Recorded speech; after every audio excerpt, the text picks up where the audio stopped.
So I want also to thank Dominic and Sense for the invitation and all the speakers today. It's been a really enriching, very full day, lots to think about. So as the last speaker today, I would like to maybe give us a little bit, well, I would like to also give us something to think about, but maybe as a little bit of a break, we'll watch some video from the project that I'm presenting.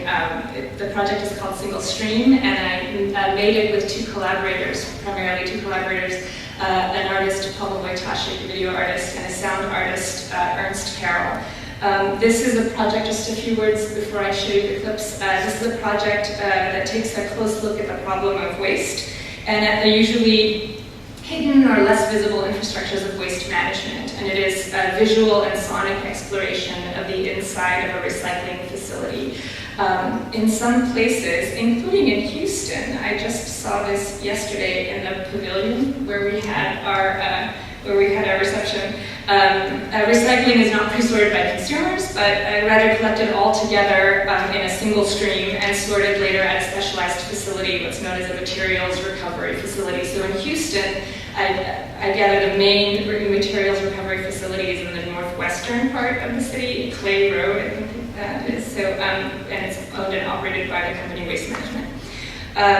Single stream recycling, different companies have different ways of talking about it. So we shot our piece in an MRF, a MRF is the lingo, a MRF owned and operated by Casella, which is a big player in the Northeast, in an industrial area right outside of Boston. So if we could get the lights.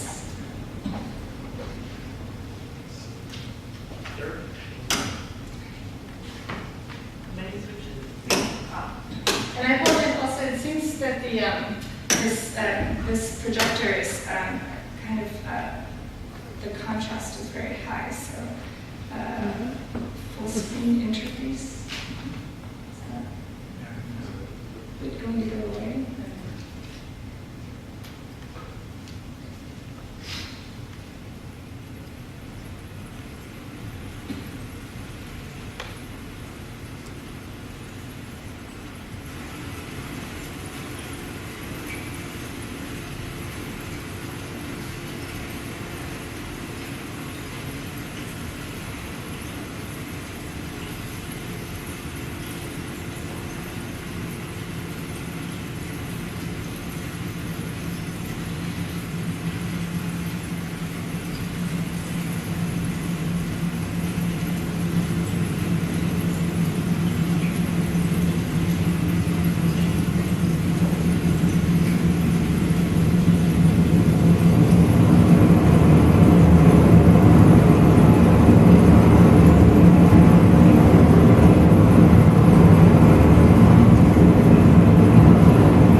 Thank you.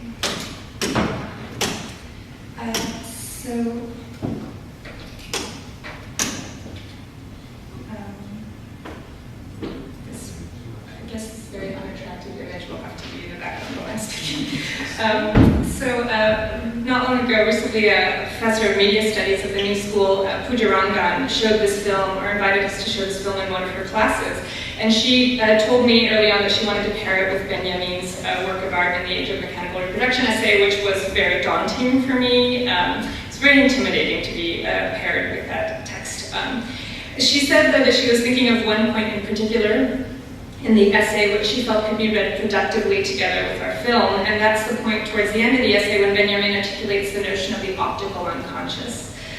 For Benjamin, in the same way that the emergence of psychoanalysis, quote, made analyzable things which had previously floated unnoticed on the broad stream of perception, ding, end quote. Likewise, the apparatus of cinema allowed for a deepening of visual perception and a defamiliarization of the commonplace. And I'll quote here at length from that essay, that gift that keeps on giving, that essay. Quote, with the dynamite of the split second, so that now we can set off calmly on journeys of adventure among its far-flung debris. With the close-up, space expands. With slow motion, movement is extended. And just as enlargement not merely clarifies what we see indistinctly in any case, but brings to light entirely new structures of matter, slow motion not only reveals familiar aspects of movements, but discloses quite unknown aspects within them.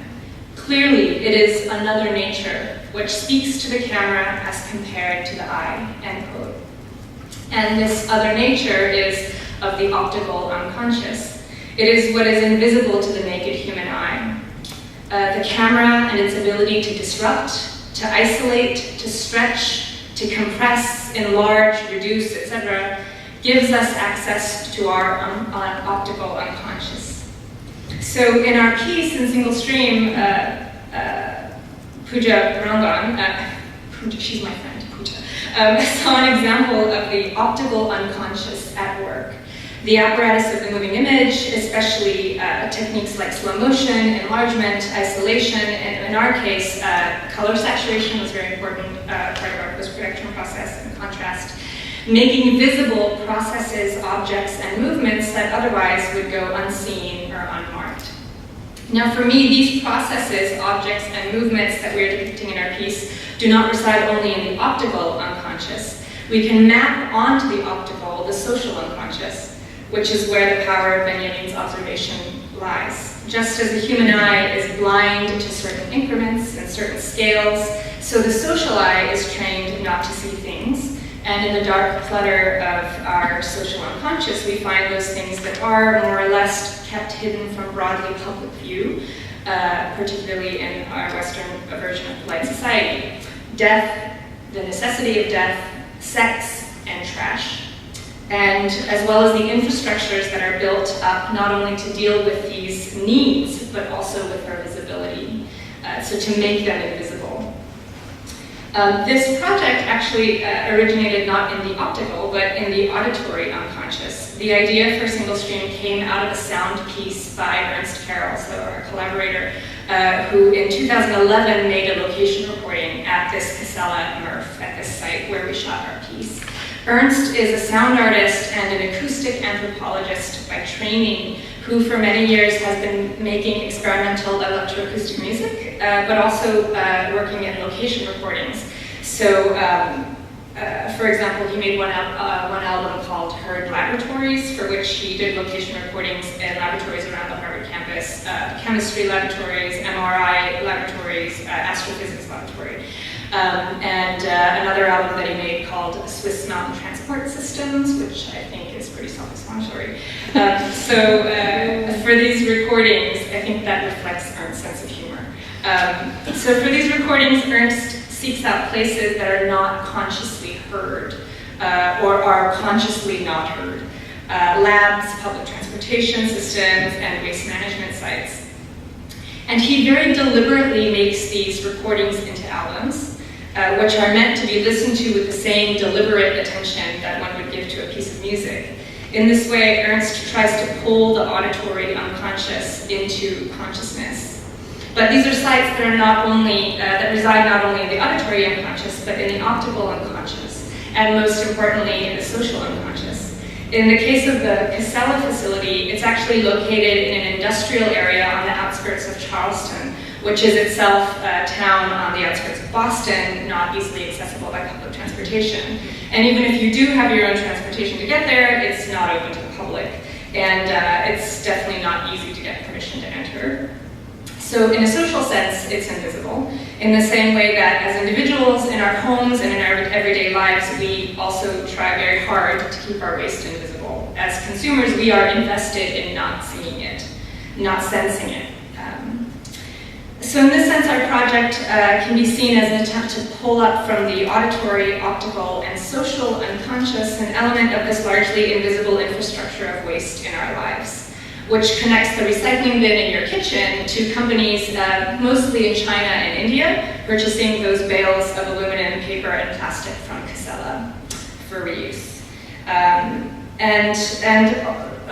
Ours is a project in making perceptible in a particular way, on a particular scale. So while our film, and let me see if I can get out of this.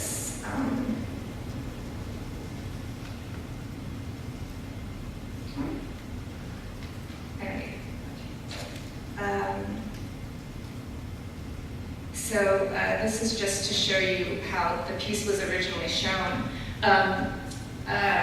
So while right now the film primarily circulates in theatrical contexts, at film festivals, at universities, at microcinemas and alternative venues, it actually started out as a large-scale video installation, which is 50 feet long and 8 feet high in the lobby of the Museum of the Moving Image in Queens, New York.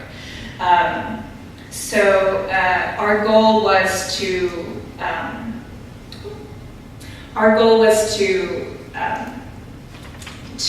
make trash sexy, to make it seductive on a really large scale, and to make you want to see it and to keep seeing it, to make you want to hear it and to keep hearing it.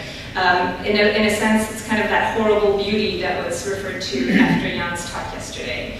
And to do that on a scale that would reference the magnitude of the material consequences of our contemporary cultures of excess. So I'd actually like to end by complicating this picture a little bit. So in his essay, Benjamin presents a certain optimism about the capacity of the camera to unearth the optical unconscious. And by the end, he gestures somewhat hopefully toward what might be the potential of political art in the face of fascist aestheticizing of politics. So there's this kind of optimism, and for the purposes of our fundraising and publicity, we as artists at various points in the production process took on this rhetoric, a politics of making visible, and that's still a part of what this project is. But as artists and scholars, we're also concerned with the problems and the contradictions inherent in this project, both in this particular form of recycling that is presented in this project, and in the political project of visibility itself, of making visible. So I'll just say a few things about that on a number of different levels. The first set of problems, in a really immediate sense, is this facility itself. A very inefficient facility. The Casella MRF, for a number of reasons, is not nearly as efficient as its builders promised it to be. It's operating at about 60% efficiency. And the reason why, there are a number of reasons, but the primary reason why, and I just want to show you this short clip so that you can get a sense of what it looks like. This is from our video, but this kind of gives you a sense of how it's built, this facility. So the ideal form of the single stream recycling facility is actually a very, very long conveyor belt. One long stream is the kind of platonic form of single stream recycling. It would be, in an ideal world, it would be a mile long, and all along the way would be stations where you'd have optical scanners and magnets in one place and screens and different things, so that at each station different kinds of materials would be taken out. And in this ideal form, it is highly efficient, and humans are not necessary.